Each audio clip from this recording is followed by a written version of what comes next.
I work for the Virginia Department of Transportation, and for a number of years they've been doing subsidized vanpooling or bus riding.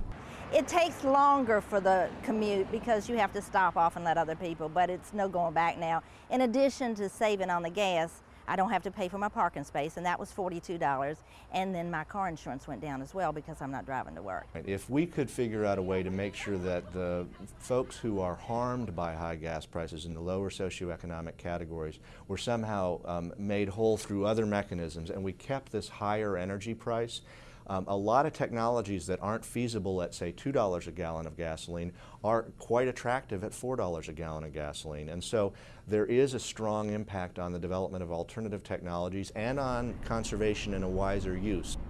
It's real funny. Some days everybody's quiet, reading a book or a newspaper and looking out, and then other days we get a little wild. All right, so who else went to the fair this weekend?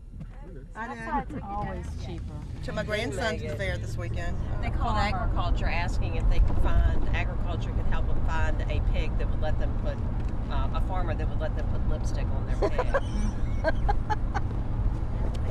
I actually won a prize at the fair for needlework one time. Third place. What I pay a month is what I would pay in one fill-up in my Explorer. That's right. So it's very reasonable. Saves the mileage on my vehicle. Yeah. Do not have to worry about the traffic. So Right. it's a big plus. It is. Big plus. I really enjoy it. Yes. Don't have the stress or anything. They have the stress. Yeah, they do.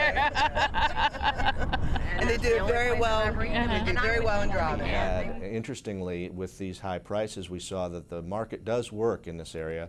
We had a reduction in what's called vehicle miles traveled, sort of the standard measure of how much Americans drive, for the first time in 30 years this past year. And it looks like this year, at the end of the year, we'll see yet another reduction. So that has an impact in terms of conservation.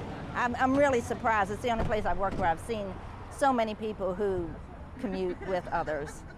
Don't drive once a week. If you can, telecommute.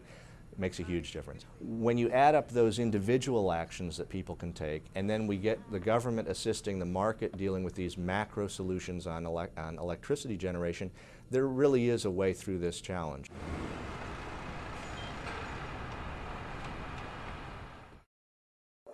On election night, forget the pundits and talking heads, drown out the static. Count the vote right here, as it happens live, as voters from around the nation weigh in. Check back right here, November 4th.